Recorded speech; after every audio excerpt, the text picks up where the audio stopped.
함께 기도드리겠습니다. 아버지 하나님, 오늘도 주님의 은혜 없이는 죄인일 수밖에 없어 이 시간 주의 은총을 구하며 엎드립니다. 걸음걸음마다 주의 사랑으로 붙들어 주시고 주의 은혜와 자비를 베풀어 주셔서 오늘도 감히 우리를 의인이라 하나님의 자녀라 칭해 주시는 그 은총과 복 가운데 살아감에 부족함 없도록 이 시간 성령으로 함께 하시고 역사하여 주시옵소서. 예수님 이름으로 기도합니다. 아멘. 오늘 우리에게 주시는 하나님 말씀은 사무엘상 2장 22절부터 26절의 말씀입니다.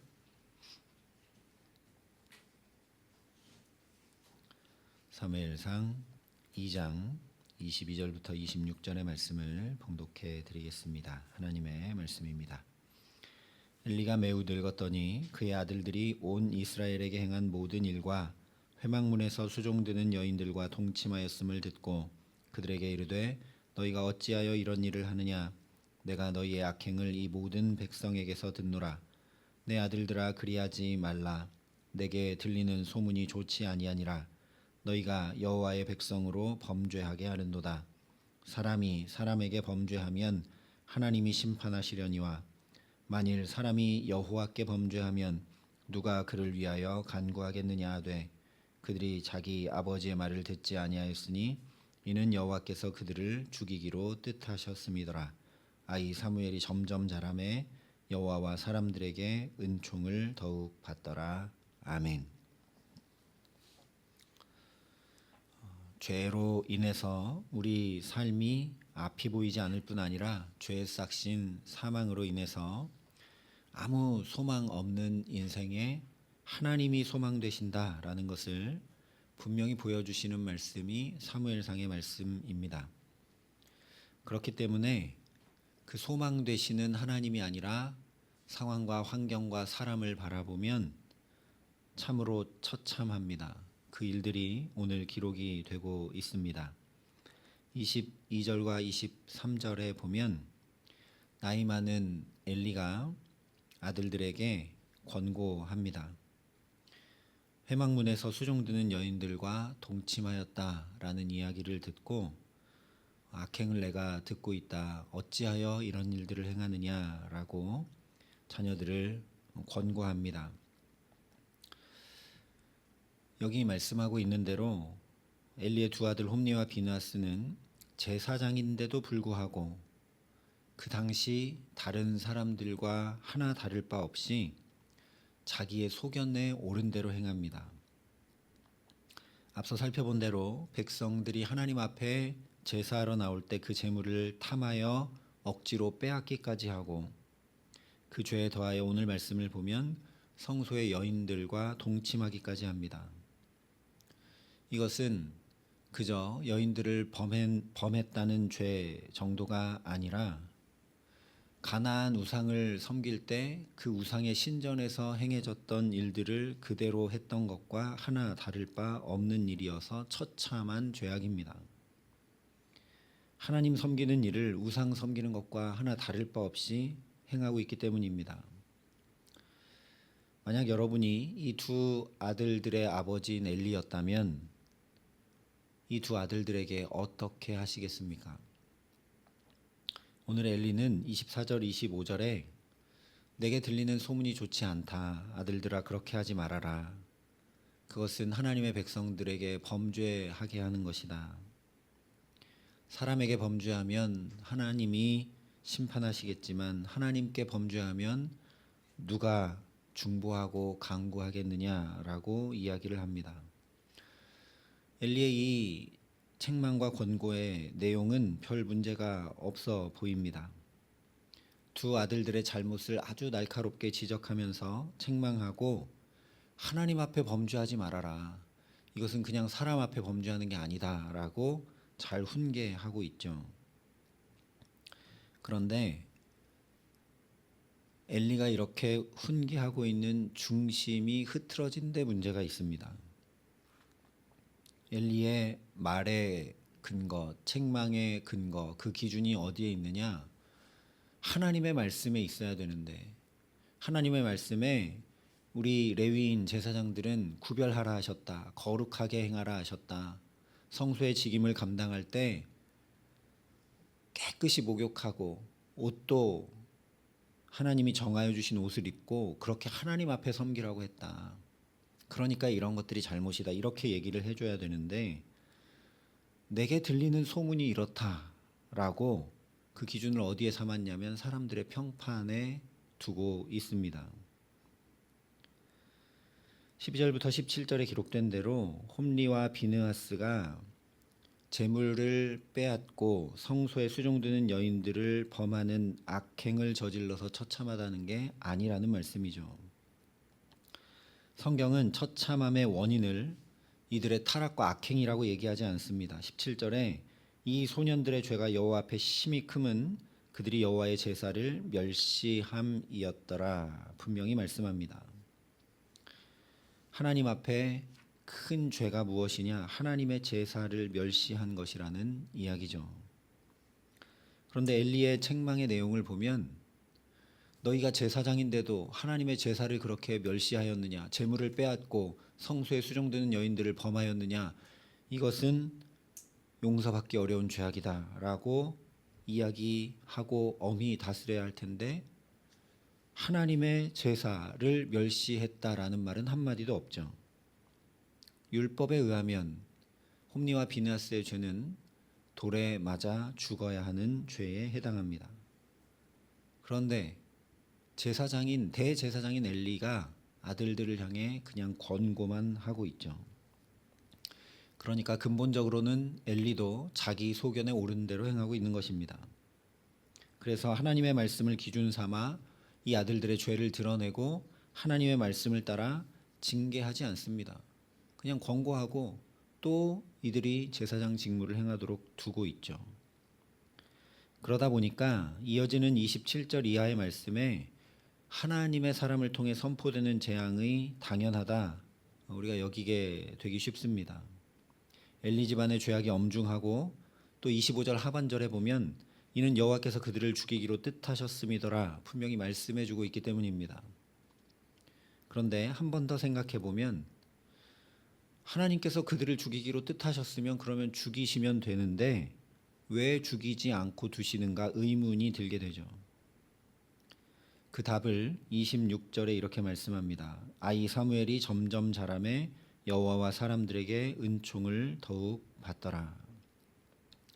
물론 이 말씀은 지금 이렇게 엘리도 처참하고 두 아들들도 처참한데 그와 정반대로 그 하나님을 알지 못하고 하나님의 제사까지도 멸시하고 있는 이 악행을 행하는 자들 한가운데서도 하나님의 은총을 받은 사무엘이 어떻게 복되게 자라는가. 도저히 소망을 가질 수 없는 그런 상황과 환경과 사람들 사이에서도 하나님이 살아 역사하시면 어떻게 되는가 보라는 말씀이죠. 그러면 앞뒤로 있는 나머지 말씀들이 엘리 집안에 펼쳐지는 일과 또 하나님의 사람이 와서 경고하는 내용들이 이 26절 하나님이 은총을 베푼 사람이 어떻게 은혜를 입고 살아가는지를 보라는 말씀에 대한 들러리에 불과하다면 그것을 그냥 돋보이기 위해 처참한 일들이 앞뒤로 놓여져 있다면 우리에게는 복음이 되지 못할 겁니다. 눈물로 서원하며 기도하고 젖대자마자 상황이나 환경이나 사람이 아니라 하나님께 소망을 두고 하나님만 바라보는 믿음 가지고 서원한 대로 어린 아들을 드리고 또 매년 여전히 말씀대로 예배하러 올라올 뿐 아니라 세마포 에봇을 지어다가 입히면서 신앙의 본까지 보여주는 그 집안의 아이 사무엘이 하나님과 사람들에게 더욱 은총을 받으며 자라갔다라는 걸 주목하라는 말씀이라면 그러면 우리에게는 너무나 무거운 말씀입니다. 우리 중에 이런 신앙을 견지하며 말씀대로 행하며 살아갈 수 있는 사람이 거의 없기 때문입니다. 우리도 잘 알면서 엘리처럼 하나님보다 자녀를 더 사랑하기 쉽습니다. 그래서 말씀대로 본을 보이며 양육하기보다 인정에 이끌리기 쉽고 내 뜻과 내 생각과 내 계획대로 세상의 방법을 따라 자녀들을 지도하고 양육하기 쉬운 것이 연약한 우리들의 모습입니다. 또한 홈리와 비느하스처럼 하나님보다 재물에 더 관심을 두기가 쉽고 이 세대를 본받지 않고 하나님의 뜻을 분별하여 구별된 삶을 거룩히 살아가기보다 다른 사람들이 다 그렇게 하니까 소견에 오른 대로 행하는 대로 하면서 범죄하기 쉬운 것이 우리들의 모습입니다. 그래서 이 중간에 있는 26절 말씀, 아이 사무엘이 점점 자라매 여호와와 사람들에게 은총을 더욱 받더라 하니 말씀은 이것을 돋보이게 보라는 말씀이 아니라 은총, 이 놀라운 은총을 내리시는 분이 하나님이심을 주목하라는 말씀입니다. 그래서 이 말씀을 기준으로 26절 앞뒤로 있는 말씀들을 우리가 해석해내야 합니다. 다시 얘기하면 너무나 엉망진창인 이 엘리 집안에도 이 은총을 내리시는 하나님이 어떻게 은총을 내리고 계신지를 보라는 말씀이라는 이야기입니다. 그렇기 때문에 하나님과 사람에게 은총을 더욱 받아서 자라가는 사무엘과 비할 수 없이 하나님에게도 사람들에게도 더욱 은총을 받고 있는 엘리와 두 아들들을 우리가 보아야 한다라는 거죠. 첫 번째로 말 그대로 하나님과 사람들 앞에 놀라운 은총을 입었습니다. 한나와 엘가나로 대표되는 신실한 성도들, 그리고 지난 시간 살펴본 대로 이름 없는 어떤 사람, 이런 제사장, 처참한 제사장이 있는 이 성소에 매년 올라와 말씀대로 예배하는 성도들이 홈리와 비느하스, 엘리를 향해 반역하지 않습니다. 그냥 또 올라와 예배합니다. 그리고 분명히 25절에 하나님이 죽이기로 뜻하셨는데 안 죽이고 계십니다. 즉 다시 얘기하면 여전히 이들에게 제사장직을 수행하도록 하나님이 여전히 맡겨두셨습니다. 놀라운 기적을 숱하게 행했던 모세, 무슨 일만 있으면 하나님 앞에 엎드려 은혜를 구하고 자비를 구했던 그 모세를 향해서도 반역했던 이스라엘 백성들의 모습을 생각해 본다면, 그리고 그런 모세를 향해 반역했던 고라 자손을 하나님이 산채로 땅에 삼키게 하시면서 멸망케 하신 것을 생각해 본다면 지금 이 엘리 집안에는 놀라운 기적이 일어나고 있는 겁니다. 우리도 여전히 부모로, 자녀로, 남편과 아내로, 교회와 성도로, 직분자로 이렇게 존재하며 살아가고 있는 것이 너무나 놀라운 기적입니다. 우리 스스로 내가 자격 없음을 잘 알고 있고 엘리나 홈리와 비느하스처럼 하나님께서 우리에게 주신 직분과 위치와 능력을 하나님 앞에 거룩하게 구별하여 감당하는 것이 아니라 때로 마치 내 것인 양 너무도 당연하게 여기며 살아가기도 하기 때문입니다. 그러니 우리도 하나님과 사람 앞에 내가 얼마나 큰 은총을 입고 이렇게 존재하고 있는지 깨달을 수 있어야 된다는 거죠. 두 번째는 이런 집안에 사무엘이 자라가고 있는 것이 놀라운 은총입니다.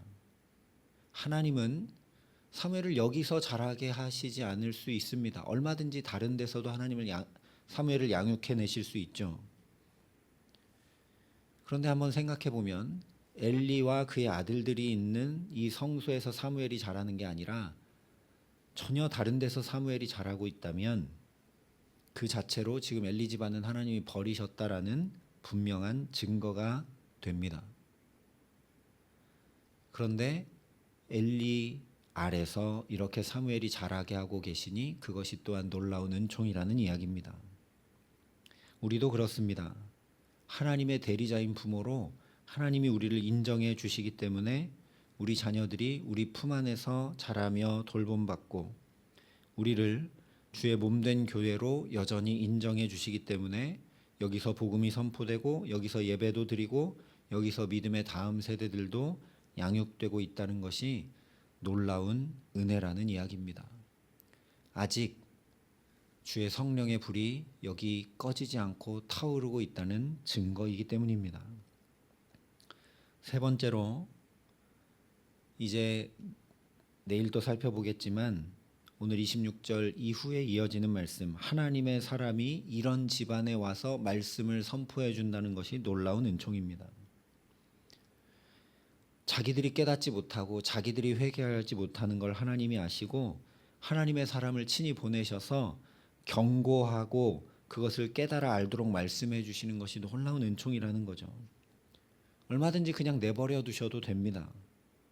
어쩌면 하나님의 영광이 더 이상 가려지지 않도록 당장 처단해 버리시지 않는 것이 이상한 상황인데 하나님의 사람을 또 보내시는 거죠. 이대로 돌이키지 않으면 어떻게 될 것인지 미리 모두 세세히 다 말씀해 주시기 때문에 놀라운 은총이라는 겁니다. 그런 의미로 우리 역시 매일매일 이 새벽마다 하나님의 말씀을 들을 수 있는 것이 얼마나 놀라운 은총인지 모릅니다. 누가 더 큰 은총을 입고 있는 것 같으십니까? 사무엘입니까? 아니면 엘리와 두 아들들입니까? 어쩌면 사무엘과 비할 수 없는 크고 놀라운 자비와 긍휼과 은혜와 사랑과 은총을 하나님께 덧입고 있는 것이 바로 엘리와 두 아들들입니다. 그래서 로마서에 보면 그러나 죄가 더한 곳에 은혜가 더욱 넘쳤다 분명하게 선포합니다. 우리의 행위와 공로로 은혜 입는 것 전혀 아니라는 거죠. 잘못하면 한나처럼 사무엘처럼 해서 은혜를 입었다고 생각하기 쉬운데 전혀 그렇지 않습니다. 죄가 더한 곳에, 연약한 곳에, 아픔이 깊은 곳에, 문제가 더 많은 곳에 하나님의 은혜가 더 차고 넘치는 줄 믿습니다. 그래서 사무엘서가 복음입니다. 하나님께만 소망이 있습니다. 우리도 죄가 더한 곳에 은혜가 더욱 넘치게 하시는 이 하나님, 오늘도 눈들어 바라보며 여종이 주인의 상전에 손을 눈들어 바라보듯이 하나님을 사모하고 열망하며 이 하루 살아갈 수 있기를 간절히 소망합니다. 하나님께 그 은혜를 주시는 하나님께 더 가까이 나아가는 오늘의 걸음걸음 될 수 있도록 주께서 성령으로 우리 붙들어 주시기를 간절히 기도합니다. 그래서 참으로 하나님이 돌보시고 길러주시고 인도해 주시고 사무엘처럼, 아니 엘리와 홈리와 비나스처럼 더욱 하나님께 은총을 받으며 살아가는 우리의 가정, 일터, 자녀들, 그리고 주의 몸된 교회가 되게 하여 주시기를 예수님의 이름으로 간절히 축원합니다. 함께 기도하시겠습니다. 아버지 하나님, 말씀에 나를 비추어 보니 나보다 더 큰 은총을 받은 사람이 있을까 깨닫게 됩니다. 아버지, 이 귀한 마음 중심을 가지고 주님 앞에 살아감에 부족함 없도록 성령으로 우리를 붙들어 주시옵소서. 내가 얼마나 놀라운 은혜 입은 자인가. 도저히 하나님 앞에 설 수 없으나 하나님 또 나에게 자비와 긍휼을 더딥혀 주시고 또 하나님의 말씀을 들려주시고 또 붙들어 주시며 또 인도하여 주시는 그 하나님의 은혜에만 붙들려 살아가는 데 부족함이 없도록 이 기도의 시간 우리에게 함께하여 주시고 성령으로 역사하여 주시옵소서.